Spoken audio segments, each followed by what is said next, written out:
I'm going to quickly go over how to create a custom BIM label in DraftSight's BIM module.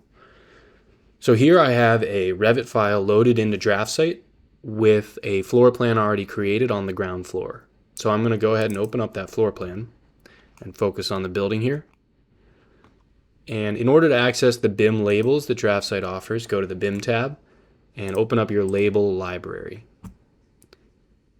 And from here, you can select door labels, room labels, wall labels, or window labels. And DraftSight offers a few default options for you to choose from. But today we're going to focus on a room label. And the way these work is that you select the label that you want and then select the entities that you'd like to label. And so I'll use this one, room label V1. This will automatically display the room name and room number of my selected room. That's what these abbreviations stand for.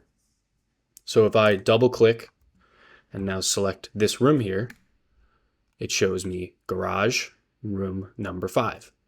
But what if I wanted to just create my own custom label? I have my own standards, the way I want to display these, that doesn't necessarily align with the default options here. So what we're going to do is create our own room label. And the first step in that process is making sure that you are in the right place to create that room label. So these labels, actually, the path in which they live is found at the bottom of the BIM label library palette. So what we want to do is navigate to this folder. And open that DWG up. So I'm going to open, I'll go all the way back to the C drive. So we can see C drive, users, current user. And keep in mind, this is the default, before I keep going, this is the default location. Your settings may be different depending on maybe your organization or just install paths. But when in doubt, refer to this bottom path in your label library palette. So we're in C drive, users, user. This next folder is actually hidden, so if you need to see it, you have to make sure that you've turned on show hidden items. But if not, you also have the option to just manually type it in. So app data, there we go. Now roaming, DraftSight, and then the current build that you're using for DraftSight. In order to find the current build that you're using, just in DraftSight, type in build version. You'll see it kind of auto-populate there. And that will give you the build version that you're using at the moment.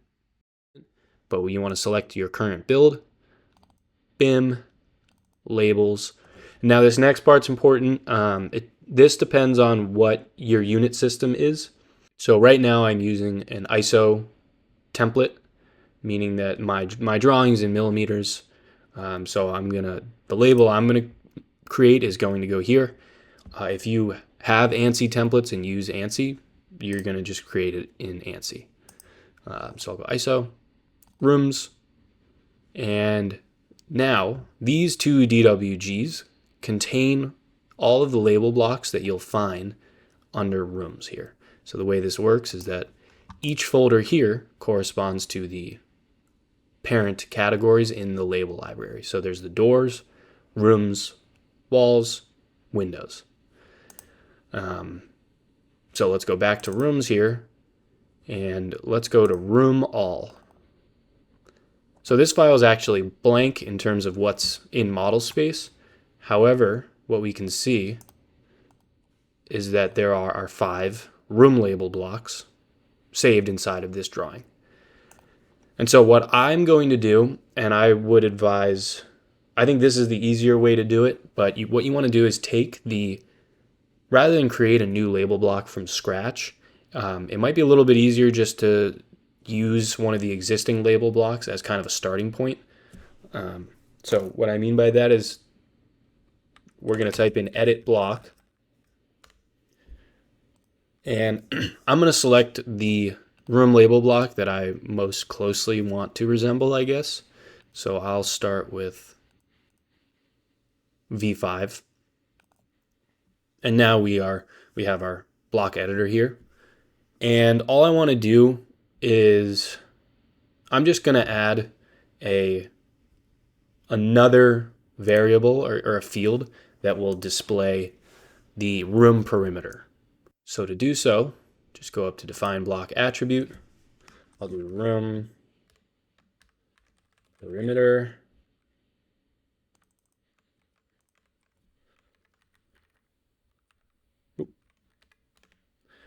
And what we want to make sure we do is actually, for the default value, select this field option. And this is going to allow us to automatically fill in the perimeter from the model. And we don't want to really override this value. We want this value to be pulled from the model so that we are fully aligned with the Revit or IFC model that we've imported. So under category, go to BIM, room for this example. You can obviously select, depending on which entity you're creating your label for, select the correct label or type. And now we can see all of the BIM room properties that we have to choose from. We're going to select perimeter, but we can see we have area, volume, some surface options, description, GUID, and even more. But again, for this example, we're going to keep perimeter here. And now we have our standard block attribute properties that we want to ensure are correct. I want this piece of information to live down here. So I'm going to keep it kind of in line with these, being left justified. A height of 1, we want it locked. I think this looks good. I'm going to place it right down here. That looks good. So now this is important because I don't necessarily want to override the block that we started with, which is V5 here. I still want V5 to be there. I just want to create a new block. So what we're going to do, instead of clicking save, which will override V5, we're going to do save as in order to save as a new room label block. So that's what we'll call it, new room label. Block saved, close. We want to make sure we save this room all DWG because that will then update throughout our BIM project. I'm going to close that. I'm going to save and close this to make sure everything kind of refreshes. I'm going to refresh our label library, go back to the BIM navigator, and now I want to reopen our ground floor. And let's go ahead and replace this garage label. Let's delete that with the new label that we just created. So now, as you can see, in our BIM label library, we can see our new label that we just created. So I'm going to double click it, click the garage, and good to go. So this allows us to really mold and use DraftSight's BIM module into however we prefer in terms of our standards, our annotations, and whatnot. I hope this helped out. And if you have any questions, please feel free to reach out in the DraftSight user forum, where you can find a lot of information on DraftSight from our users as well as the DraftSight team.